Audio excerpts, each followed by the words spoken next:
They captured our ship, then realized they'd taken a human. Self-destruct device. The merchant ship Prosperities. Edge's alarm klaxons had been wailing for just 17 minutes when Captain Darius Kellerman made the decision that would save his crew or condemn them all to a glorious death among the stars. He stood on the bridge, his calloused hands gripping the command console, as the slim alien interceptors closed like metal sharks smelling blood in the void. "Cargo, sir," they demand. "Our immediate surrender," reported Communications Officer Alina Vasquez, her voice tense with held-back fear. Their translators, crude but the intentions clear. "They want our cargo." He allowed himself a narrow smile. Of course, they wanted the cargo. The Prosperity's Edge was advertised as a bulk freighter for the rare earth minerals and high-end. Manufacture parts of fortune of millions of credits to any pirate foolish enough to take her. What their raiders didn't understand was that Captain Kellerman had been waiting for just such a moment for the better part of 3 years. "Mr. Chen," he called to his first officer, a short, lean man with watchful eyes that had gazed into deep space for 12 years with Darius. "Activate Protocol 7. First Officer Marcus Chen's hands stalled on his console for a moment. "Sir, are you sure?" "Once we begin, there's no, I'm sure, Marcus. We always knew the day was going to come." The Kithran ships were gaining fast, their hulls a nausea-inducing combination of organic curve and geometric shape that served to mark them as Sikami. As Kitharo the pirates most ruthless within this sector of space. Their technology was top class, their methods merciless, and their practice of taking ships entire just for reselling the crews into bondage, no secret anywhere within human space. "Alina, open up a communications channel for all hands," Darius instructed. "All hands, this is the captain. The crew should be cool, follow routine surrender procedures, and under no circumstances reveal the true contents of our cargo. That's all."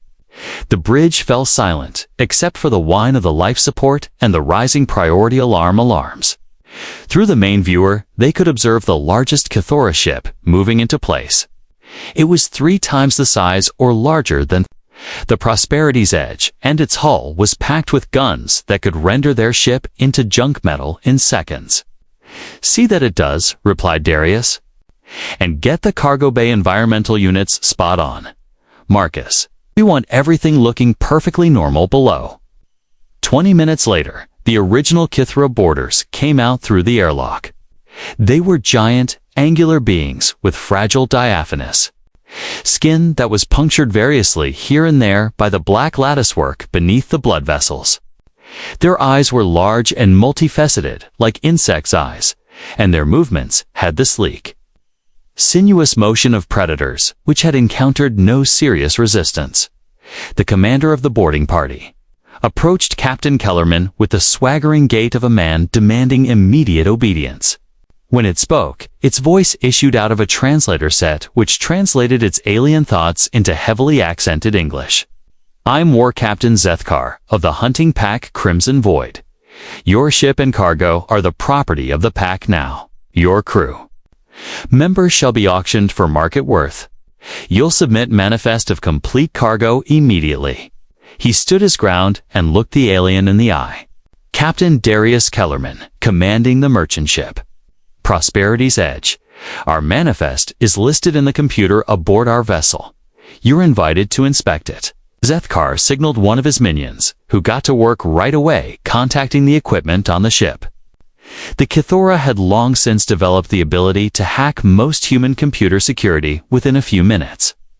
What they discovered would be exactly what Darius wanted them to find. Rare metals, the young officer relayed after a brief inspection. Platinum, iridium, alloyed, titanium. Manufacturing components for high-grade electronics. Projected total value. Sizable. "Good," said Zethkar, his translator infusing his voice with a satisfied tone. "Cargo's being loaded on our flagship. Crews going to be secured for transport into the processing facilities. As the Kythera began to work out the details for the transfer operation, none of them sensed the subtle changes being triggered deep within the cargo compartments of the ship. The containers that had appeared to hold the precious minerals were actually sophisticated chemical processing units. The rare earth elements themselves were precursor chemicals, stored and maintained under highly defined conditions. And the moment that the Protocol 7 had been triggered, those environmental controls had programmed a highly specific sequence. The temperature inside the cargo compartments began rising exactly 2 degrees every hour. The atmospheric makeup was altered when the trace gases were released into the air from secretly stored reservoirs. Most prominently, mechanical equipment began stirring the precursor molecules together in ratios calculated by some of the finest chemists across human space 3 hours into the process of boarding. As the Kytheran's work crews worked efficiently, stripping the Prosperity's edge of everything they found valuable, First Officer Chen nonchalantly approached Captain Kellerman near the mess hall on the ship where the human crew was being held under guard. "Sir," he whispered, "the process is proceeding just as planned. Current calculations put us at just around 14 hours before critical mass." Darius nodded almost imperceptibly, and our guests? Complete cluelessness. They're too focused on the cargo movement that they're unaware that the conditions have changed. The Kytherans do not seem to check for the individual compounds that we're producing. Back in the mess hall, War Captain Zethkar was sorting out the arrangements with his crew on their own communications. The aliens had been methodical in capturing their prize, cataloging every piece of rock and mineral as it was lifted aboard their flagship. They had also been methodical in capturing the Prosperity's edge itself, and planned on adding it to their growing number of captive ships. What they had failed to accomplish was conducting extensive atmospheric analysis on the cargo bays. By the 6th hour, subtle changes were starting to be observed by anyone sophisticated enough to understand what was occurring.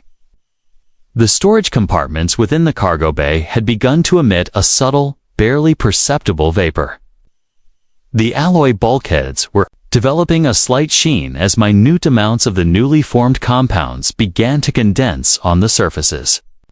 Most tellingly, some of the smaller storage compartments had begun to emit a vibration, as perceptible as sound as their contents were being reordered on the molecular level. Chief Engineer Sarah Kowalski, a woman whose knowledge of exotic matter had put her on this extremely select mission, was seated alongside Communications Officer Vasquez when they were jailed. The observer saw them as 2 frightened crew members comforting themselves in the presence of the other. In reality, they were keeping a discreet eye on the progress of their carefully controlled chemical reaction. "The resonance frequency is increasing," breathed Sarah so softly even the sharp ear of Kythera could not hear her. "We're ahead of schedule." Lena nodded tersely. "The captain will want to know." "Call him."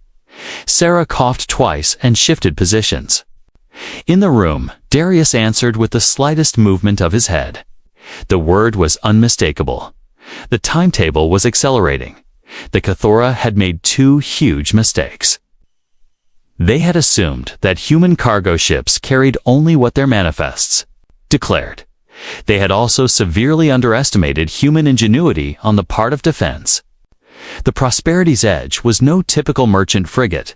This was a specially designed trap, one among dozens deployed across human space under a classified defense initiative known as Project Mousetrap. The Project Mousetrap idea was elegantly simple. Rather than attempt to outgun or outspeed space pirates, human strategists had deduced that piracy could be made too dangerous for the pirates themselves. Ships like the Prosperity's Edge seemed like tempting prizes, but were actually sophisticated poison gas vessels designed to kill anyone foolish enough to board them. The crews for the Mousetrap Op voluntarily assumed the risks, but they nonetheless accepted that every successful trap made pirate ships crewed by aliens paused twice before attacking a human-crewed ship. The changes within the cargo bay were becoming increasingly difficult to disregard after the 10th hour. The mist that had started out as a thin vapor had developed into a noticeable cloud, and the rumblings that had been coming out of the storage units had become a discernible humming that vibrated through the hull of the ship. Of more immediate concern was the fact that several of the non-human work crews had begun complaining of minor respiratory irritation. War Captain Zethkar had just learned of the anomalies when one of his men fainted, lifting some oddly heavy container. The creature's breath had grown labored, and its pale flesh had taken on a sickly grayish tone. Medical assessment required on Cargo Bay 7. Zethkar instructed via his communicator. Possible atmospheric contamination. In a matter of minutes, a Kithran medical professional was surveying the injured crew member and the cargo bay environment. What it found was the most alarming. Where Captain Zethkar's translator had worked through several alien cursives before he could render his response into English. You lie. No species construct vessels for self-destruction. Wouldn't we? Darius answered. Tell me, War Captain. How many human ships have your pack taken in the past year? 17, Zethkar replied without thinking. And how many of those ships defended themselves effectively? No. Poorly armed human ships and crews have no warrior culture. Exactly, answered Darius with a frigid smile. We have no warrior instinct because we had no use for it. We simply made piracy too unsafe for it to be profitable. The Prosperity's Edge is the 18th human vessel you have boarded within the year. If our math holds true, it will be the last as well. The full extent of the situation came into clarity for the assembled Kithra. Their own boarding parties were still aboard the human ship. Worse, they had already transferred a massive quantity of the ship's cargo onto their lead vessel. If the human captain was telling the truth, they had just loaded their own ship with explosives. Cargo transfer activity ceases immediately. Zethkar snarled into his communicator. Immediate review for all transferred materiel, but it was too late for precaution even then. The chemical reactions that had been set into motion were self-governing. Even if the Kithora was successful in reversing the modifications that had been made to the atmosphere within the cargo decks, the chemicals that had been shipped on board their own vessel were still reacting within their new environment. Chief Engineer Kowalski intervened here. Her tone, the matter-of-fact authority of a woman who was well aware of exactly what was happening. War Captain, I should remind you the reaction rate increases exponentially with temperature and pressure changes. Juggling the cargo containers, and specifically the high-gravity acceleration the work gangs have been subjecting them to, tightened the schedule a good deal. How much? Zethkar insisted. Sarah glanced up at Captain Kellerman, and he discreetly nodded. From the current rate of response and the amount of material you have thus far transported, I estimate we have less than 3 hours before critical mass. The Kithira were apex predators, but they had not achieved that status through contempt for threats to their own survival. War Captain Zethkar was already beginning to issue directives for evacuating his crew members from the human ship and jettisoning the material transferred. The complexity of the situation was, however, becoming evident with every minute. War Captain, one of his technical officers explained, the cargo containers which have been transferred can't be jettisoned explosively. They have become a part of our standard storage compartments. Separation by explosive charge could very well cause the blast we're trying to prevent. Contain the reaction then. Neutralize the process with emergency atmospheric controls. Impossible. Sir, the human compounds were ostensibly designed specifically to resist standard containment procedures. Our atmosphere processors can't sort the reactive elements, and attempts to cool the storage compartments can accelerate the process.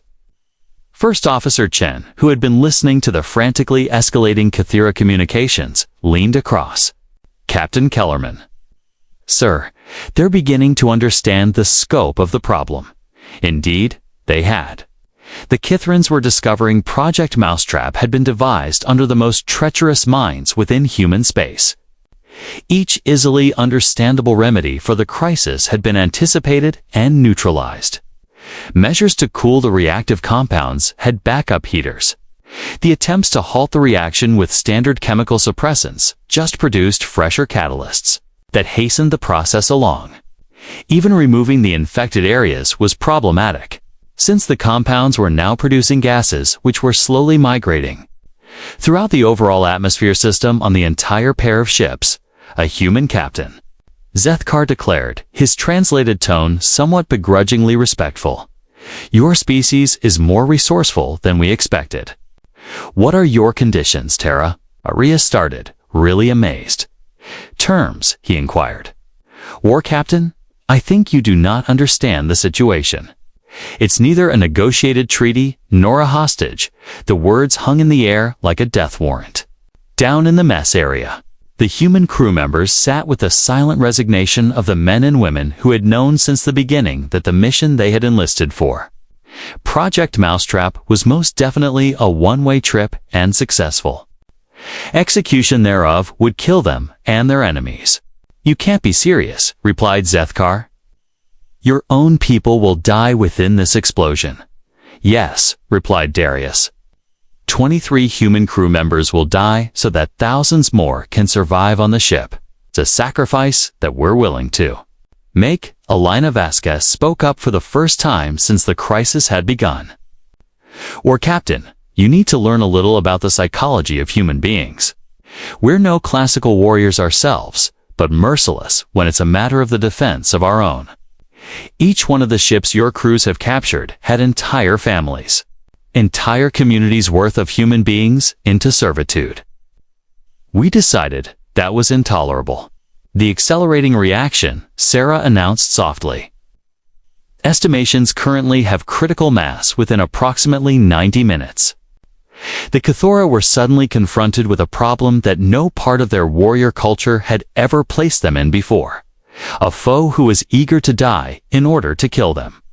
In expanding throughout the galaxy, they had fought species which fought valiantly, species which fought using high technology, and species which fought using clever tactics.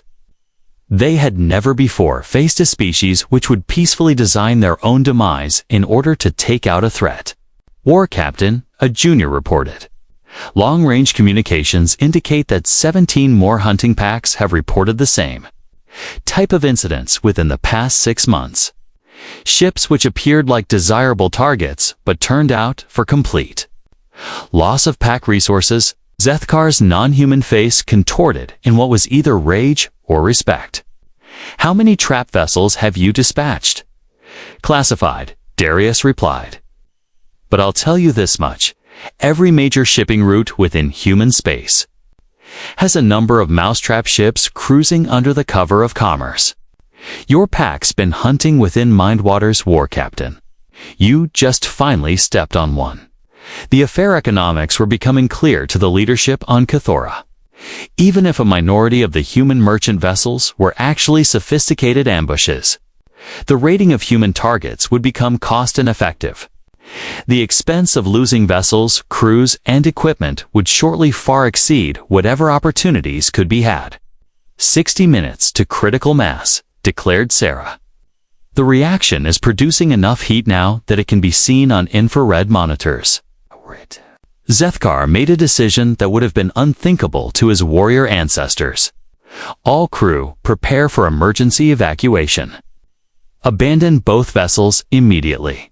Negative, War Captain, his technical specialist replied. The evacuation pods can't achieve safe distance soon enough. The blast's going to have a sphere approximately some 50 kilometers across. For the initial time since boarding the human vessel, Zethkar was genuinely shaken. The Cathora had mastered the calculation of risks and rewards, but the issue presented no feasible outcome. They could neither avert the response, neither sidestep the effect, and neither negotiate with enemies that had actually made death the price for victory. Why? Captain Kellerman was challenged by Zethkar. Why choose death when you can choose life as our prisoners? Darius pondered for a moment. War Captain, Have your race and human beings met under conditions which have no connection with piracy? We have observed human colonies, human trading routes, human military patrols, Zethkar replied. You are a weak species, ill-equipped and easily frightened. Then you have really misunderstood us, Darius responded. We are not weak that we can't fight. We are non-violent because it's our choice. But when that choice is taken away and our people are facing bondage and extinction, then we are something else altogether. Alina nodded agreement. The colonies you have seen, the shipping lines you have observed, the military patrols you have evaded, these all happen because there are people like us who are willing to die for them. Every human being across space knows that pirates like your crew are out there, but they go on and live peacefully since they trust that somewhere someone is willing to take the ultimate sacrifice for the sake of protecting them. 30 minutes. To critical mass, announced Sarah. All crew members prepare for final protocols. The human crew began what appeared to be a final ritual. They hugged each other, spoke softly among themselves, and made peace with their approaching death. It was a display of dignity confronting extinction that was unthinkable and highly distressing for the watching Kithora. Marcus Chen approached Captain Kellerman and rendered a proper salute. Sir, it's been a privilege serving under your command. It's been my honor, Marcus, Darius replied, returning the salute. All of you have gone beyond every expectation. Humanity will remember what we have accomplished here. Will they? Asked Alina. Will anyone understand what happened to the Prosperity's Edge? They'll know enough, Darius had told her. When a ship and a Kithora hunting pack go at the same time and leave no trace, the other pirates will draw their own conclusions. Fear's oftentimes a greater weapon than knowledge. War Captain Zethkar had been listening with increasing wonder. You meet death so calmly. Are all human beings like that? When it's necessary, replied Darius. We favor other tactics, but we can do it when the stakes are high enough. 15 minutes to critical mass, declared Sarah. The process has become self-sustaining. Even if we could reverse the entire conditions within the environment, the process itself would continue on to complete itself. Kithora had had no options. They could neither avert the explosion, neither avoid it, neither understand the mindset which had created it. War Captain Zethkar found himself in the impossible position of facing an enemy which had already won through the act of losing everything. Human Captain Zethkar addressed formally. I must say that your species displays a sort of bravery which my own have never witnessed before. We underestimated you far too much. Much obliged. War Captain, Darius replied with equal formality. For what it's worth, your species produces capable fighters. In other circumstances, I suspect our species could have found common ground. Yes. Zethkar answered. But the conditions can never be satisfied, can they? No, answered Darius shortly. They won't. 5 minutes to critical mass, announced Sarah. The compounds have reached the final stage of molecular rearrangement. The explosion will occur regardless of the situation. The last minutes of the Prosperity's Edge had been spent under a weird shroud of stillness. The human crew had completed their task and accepted mortality. Kithra, faced with a strange philosophy she could not fathom, had found a reluctant respect for foes capable of creating so elegant a destruction. 2 minutes, called out Sarah. All crew, take final positions. The humans walked into the core of the mess hall, and they formed a tight circle with their arms around each other's shoulders. They had stood facing the void together, and they would meet death the same way. War Captain Zethkar looked on with what could have been admiration. We sing war songs before battle where I'm from. Does humanity have the similar traditions? The captain smiled. We do, as a matter of fact. He started singing in a clear, even voice. Amazing grace, how sweet the sound he who saved a miserable Like May once was lost, but now am found was blind. But now I see every remaining crew member joined in the same fashion, their voices all mingling into a sweet sound approaching the beauty that could be found in a mess hall. The Kithra even fell silent, understanding that they were going through something serious and final. 1 minute, she managed to say between refrains of the hymn, the singing was getting louder, growing larger rather than fainter as the final seconds counted down. Out into the void, the universe was waiting breathlessly for the moment the Prosperity's edge would be worthy of its place within the biggest act of defiance the human race had or could accomplish. 30 seconds cried. Out Sarah the hymn reached the final stanza. When we've been there 10,000 years. Bright shining like the sun, we have no fewer days for praising God than when we have just started 10 seconds. Announced Sarah. Captain Darius Kellerman looked around him at his crew. The non-human pirates become accidental players in the statement. The human race was issuing to the galaxy, and the stars outside the viewport, which soon were going to witness the ignition of a new sun.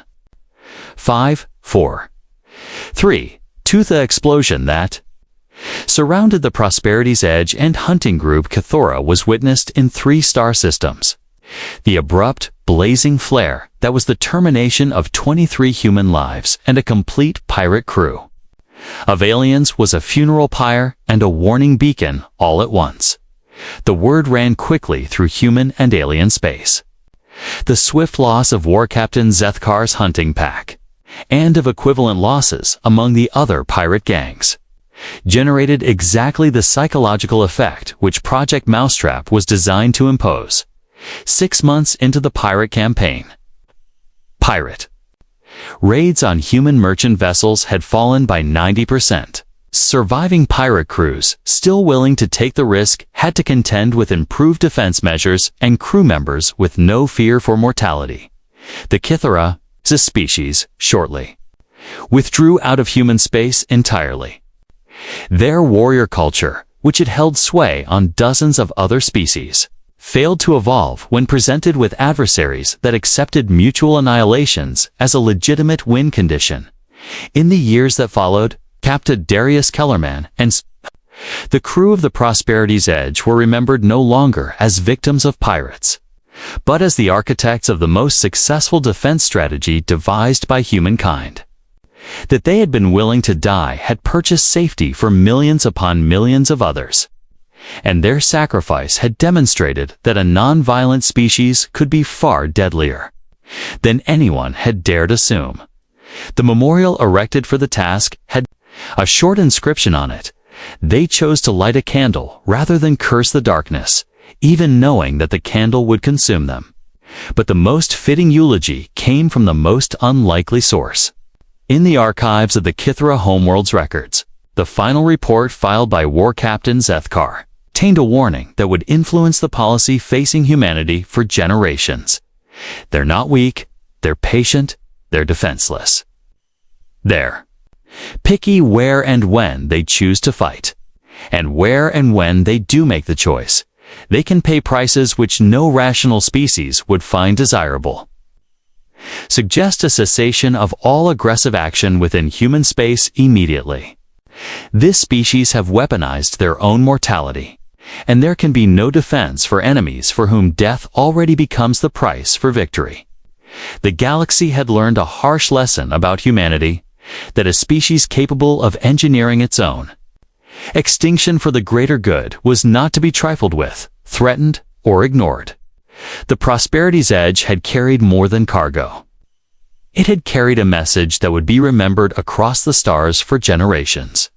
The human space was no longer a string of easy targets. It was a place where only the reckless dared, where shipping could be transporting death itself below decks, and where one species had made it plain that they preferred death on the outside, rather than on the inside as slaves. The Mousetrap Project continued for a few years longer still, but it was ultimately closed when it was no longer serving a mission. The galaxy had gotten the warning, and humanity had gained something greater still than any payload. The respect that comes when you're truly feared by those who would do you harm.